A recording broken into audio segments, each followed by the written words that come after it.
acabamos de descubrir que algún día alguien va a encontrar. Es cuestión de sentarse, ustedes que son historiadores y que tienen las cartas y esas cosas, ir huelleando, digo yo, que... 30.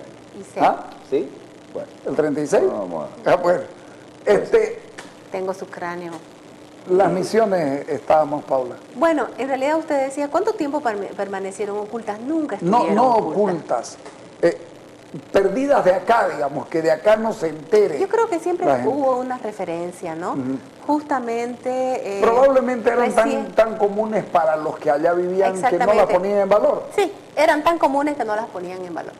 Recientemente estamos nosotros, y Víctor Hugo también lo sabe, la ida de Warnes a Chiquitos, porque este año se cumplen los 200 años de la batalla de Santa Bárbara. Sí. Santa Bárbara es un cañoncito, una estancia jesuita entre San Rafael y San José, donde se lleva a cabo una de las batallas más importantes para los patriotas, porque derrotan a las fuerzas realistas. Las fuerzas realistas están muy metidas en Chiquitos y matan una cantidad importante de indios, ¿no? Pero hay un mensaje de Warnes que se llama la proclama de Ignacio Warnes a los chiquitanos, en la que él propone, entre otras cosas, volver a traer a los padres jesuitas para que vuelvan a florecer las misiones. O sea, no creo que era algo que estaba desconectado. Por ejemplo, cuando viene Alcides de D'Orbigny, él dice en su libro, quería conocer sí o sí las misiones jesuitas, porque él había leído a Voltaire en su famoso texto sobre las misiones, sobre todo la guerra en las misiones paraguayas. Entonces él quería conocer cómo habían sido esas misiones. Y Víctor Hugo, que lo sabe, porque el documento está en el museo, cuando empieza a construirse la catedral, 40 obreros de Chiquitos traen para artesanos de la catedral. Él lo sabe porque es su tema, ahorita nos más va que a contar, yo. Sí. Pero lo que digo es que Chiquitos no era algo que estuviera fuera de, digamos, de la vida cotidiana cruceña. Probablemente, como muchas cosas, no estaban puestas en valor porque la vemos todos los días que no le damos el valor. Se vuelven cotidianas, ¿no? La salida de los jesuitas en todo caso no es una decisión local, sino del reino. Sí, así es. Es una decisión de la imperial, metrópoli, digamos, ¿no? Y no solamente el Imperio Español, salen de Portugal, salen de Francia, ¿no? O sea, y él hablaba de Martin Smith, que es uno de los pocos que lo sacan caminando de Chiquitos, lo llevan a Cochabamba, a Oruro, toman el barco en el Callao, van presos no sé cuánto tiempo a España. Lo deportan. Sí, y presos. Y él algunos murieron en el camino. Claro. El padre Chomé, ¿no? Que tenía 80 años, el pobre hombre ya no podía ni caminar y muere en el camino. Lo interesante es que al llegar a sus países de origen, como el padre él, escriben sus crónicas y sus memorias de lo que habían vivido, ¿no? Entonces, probablemente no hubieran hecho eso si se hubieran quedado en Chiquitos, es decir, y en Mojos. Me decían ustedes, cuando yo les pregunto de la iglesia de San Ignacio de Velasco, que es la única que no se parece, digamos, en cuanto a esto, ustedes me dicen que era diferente porque era una especie de catedral. Sí, era el templo principal de las misiones porque era la sede de la misión de Chiquitos, ¿no? Tiene el nombre además del fundador de la orden, ¿no? Claro. Entonces es el templo principal, el templo mayor. Y por esa razón es que tiene características arquitectónicas más sofisticadas, más complejas. Se lo ha reconstruido a principios de este siglo a partir de las fotografías, manera fiel. A partir de las fotografías que don Plácido Molina tomó en el año entre el 44 y 45. Son fotografías que eran de muy buena calidad y era una profusa cantidad de fotografías. Qué tino que tuvo, ¿no? De fotografiar todo eso. Y fotografió todos los templos. Entonces, pero ese en particular le dio mayor... porque ahí estaba la sede de la comisión además, también. Y además era el templo que le impresionó más, ¿no? Era el más impresionante de todos.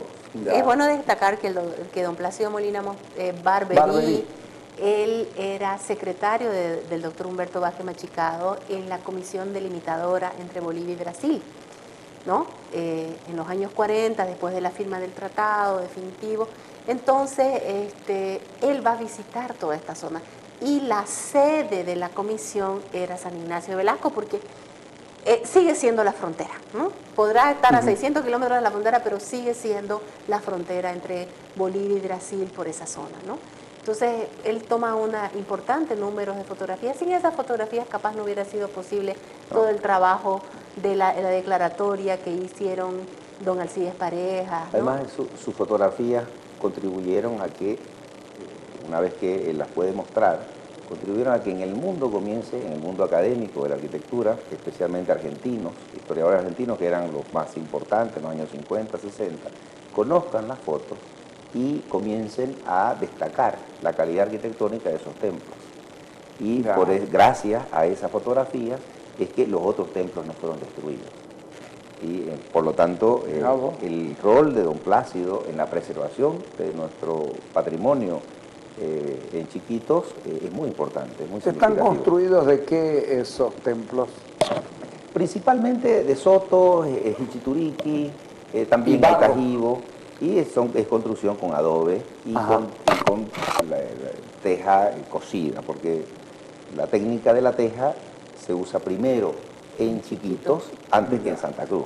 Les pregunto esto porque uno mira las misiones paraguayas jesuíticas y son ladrillos. No, piedra, ¿no? Ladrillo y piedra porque ya son templos un poco posteriores que los de Chiquitos. Primero eran madereros también y después se los reemplaza. Y además no tenían ellos la calidad de madera que teníamos nosotros acá.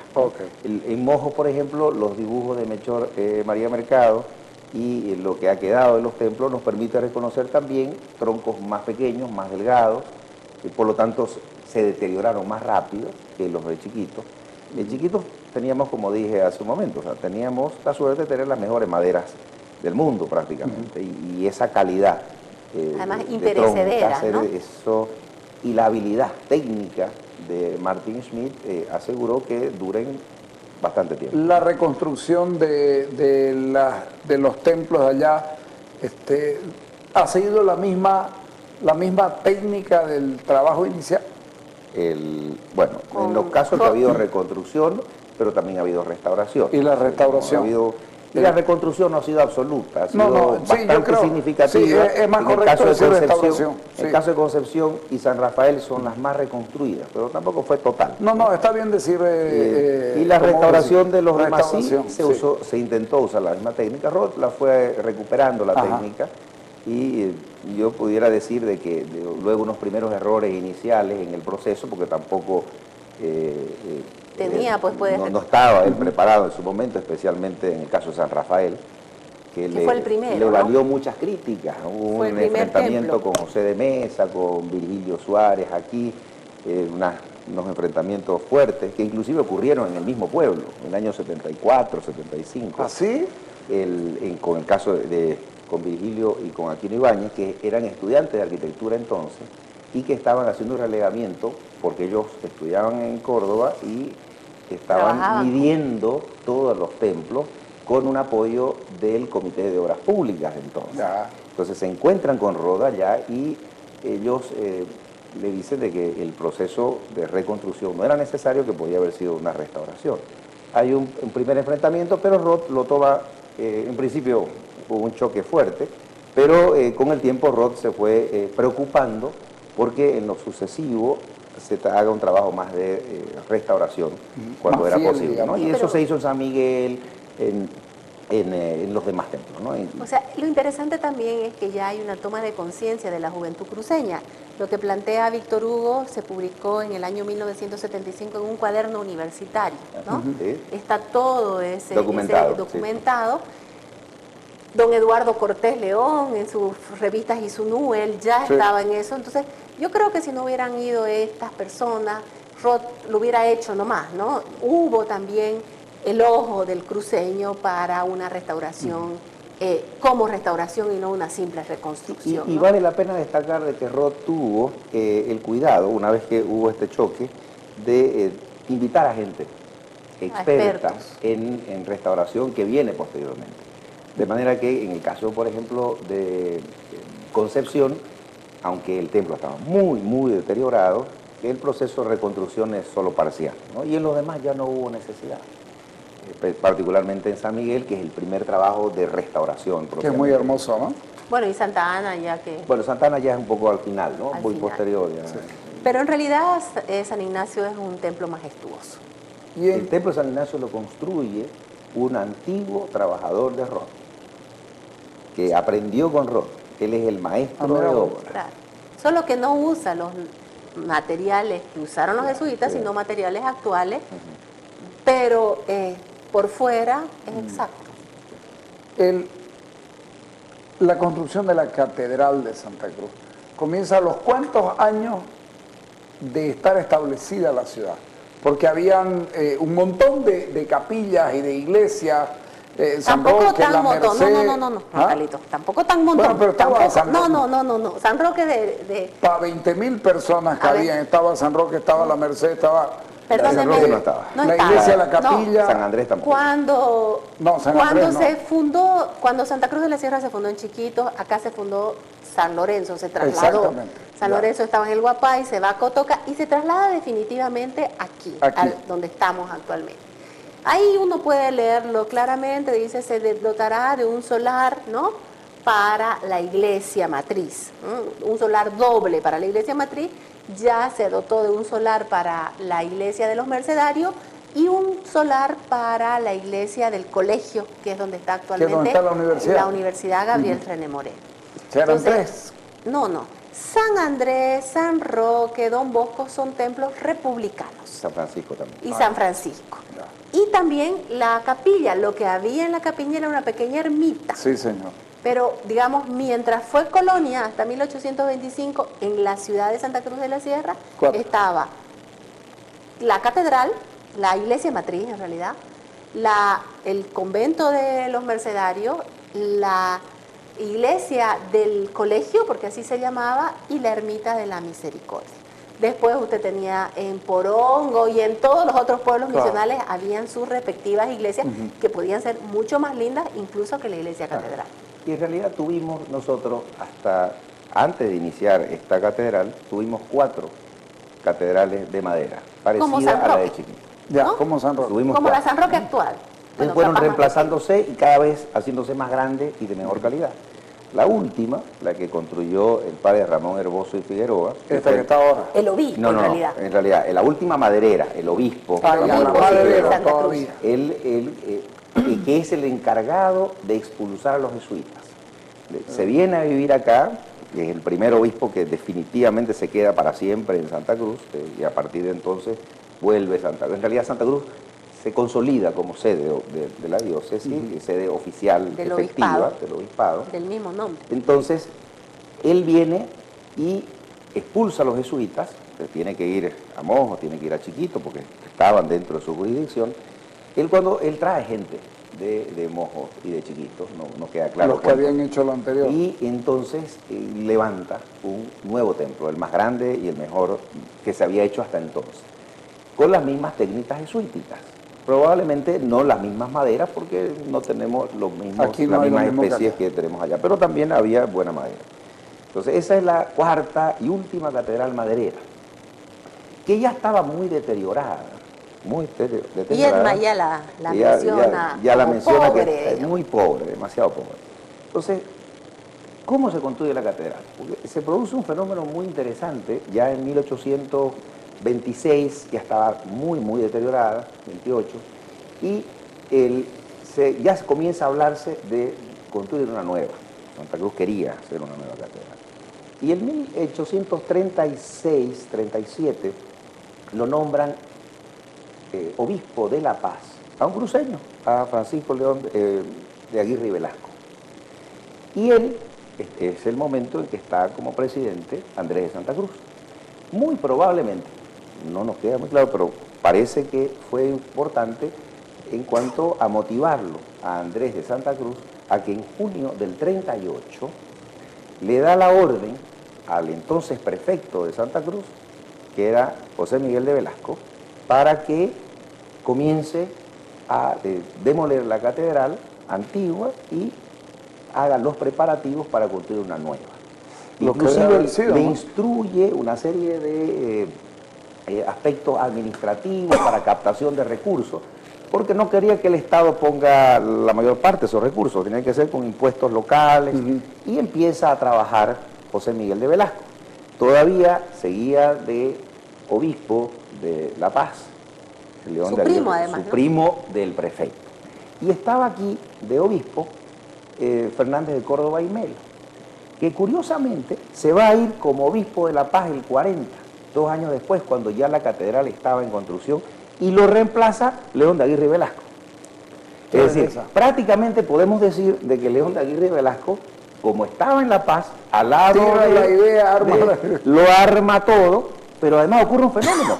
José Miguel de Velasco, enero o febrero del 39, pasa a ser presidente porque lo derrocan a Santa Cruz, se tiene que ir a Santa Cruz. José Miguel de Velasco, que era prefecto de Santa Cruz, se convierte, adquiere su segunda presidencia interina, se va a La Paz y ya estaba la catedral en construcción, porque empieza a construirse, tenemos el libro de órdenes, el 2 de julio del 39 empieza a demolerse la antigua catedral y a construirse la nueva.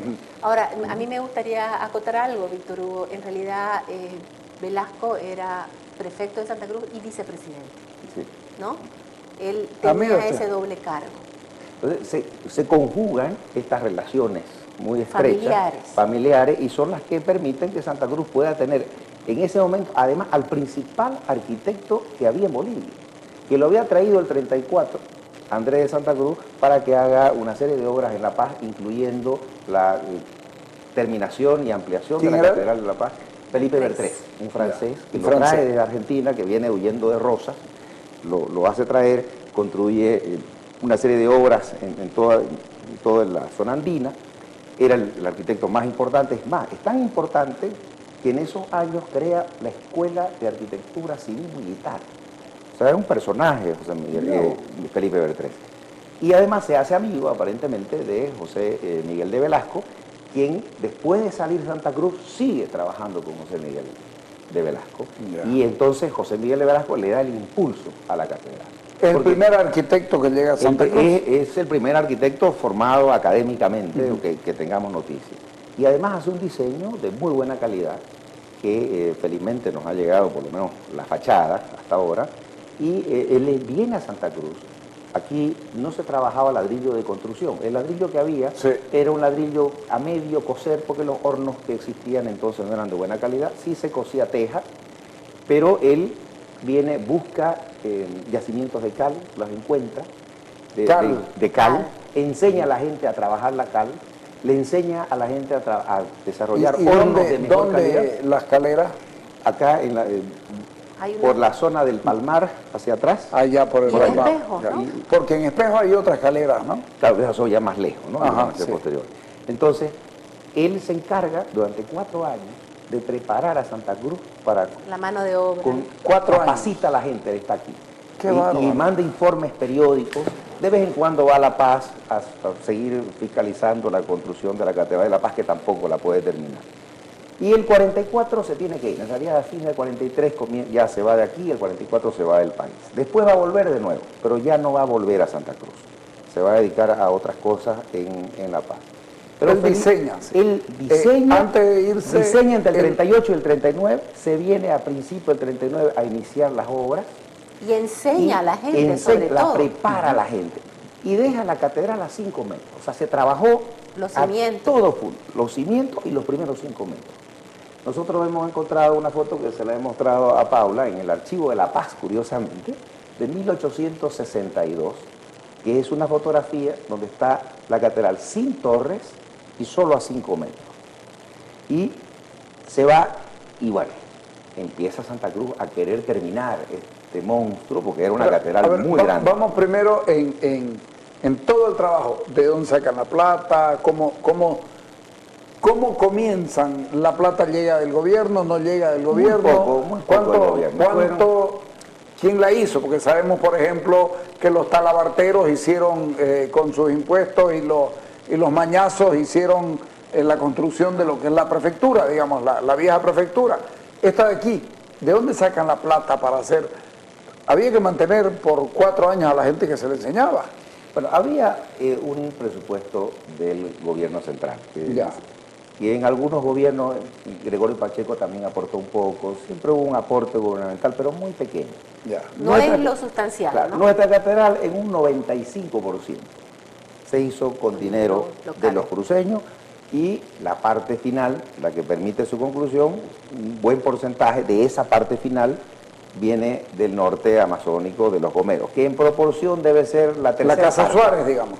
No, pues sí, la Casa Suárez Entre había aportado, otros, pero ¿no? había Entre muchísimos otros cruceños, ¿no? Porque Justamente Monseñor Santisteban pues se va y recorre toda su diócesis consiguiendo recursos. José Belisario.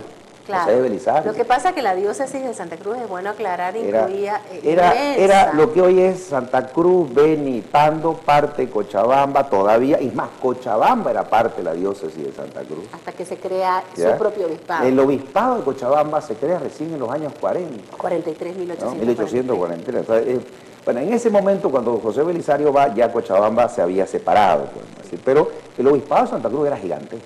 O sea, y lo que yo le digo, a veces la Casa Suárez es una recolectora de goma y una exportadora, pero productores de goma son muchísimos. Había miles, claro. ¿No? Entonces, en realidad el obispo pide dinero. Cruceños, finalmente. Claro, todos son cruceños, todos son cruceños que salen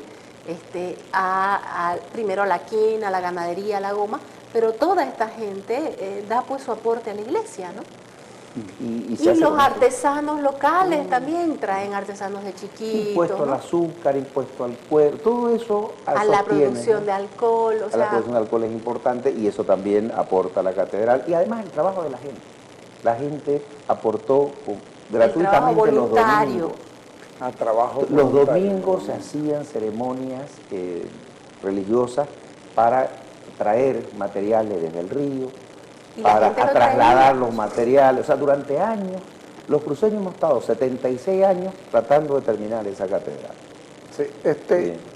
eso es importante, Carlos. Lo que uno hace para la iglesia Claro. no necesariamente es dinero, ¿no? Sí, sí, sí. El artesano, el que está aprendiendo, lo va a aprender porque esa es la fuerza de la fe. Y hay un costo que no está contemplado. El costo de la catedral es un costo parcial, ¿no? Un costo no calculado del esfuerzo de la Voluntario. gente. Claro, por Ahora, la catedral se termina entre 1904 y 1915. Es el periodo final, donde La se crea una iglesia. junta impulsora. José Belisario Santisteban, nuestro obispo, decide de una vez terminar la catedral.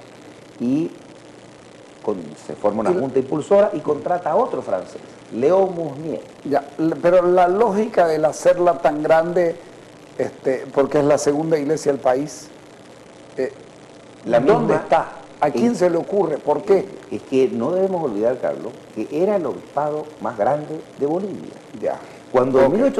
Esa es la razón. 1838 y 39 se la proyecta, era el 80% del territorio de Bolivia estaba bajo la jurisdicción de esta catedral. Entonces se la piensa en grande porque era el obispado del país. Y tanto Andrés de Santa Cruz como José Miguel de Velasco, como bien dijo Paola, eran tipos visionarios. Y se dan cuenta que no podía ser un templito para esto. José Miguel de Velasco es realmente un verdadero modernizador, si podemos hablar de modernización en 1825. Él asume la prefectura el 28 de diciembre de 1825, es el primer prefecto, antes se llamaban presidentes del departamento, y sus planes de desarrollo del departamento muestran su capacidad y su visión que tenía para desarrollar este departamento. Les pido un corte, ¿eh? Dale.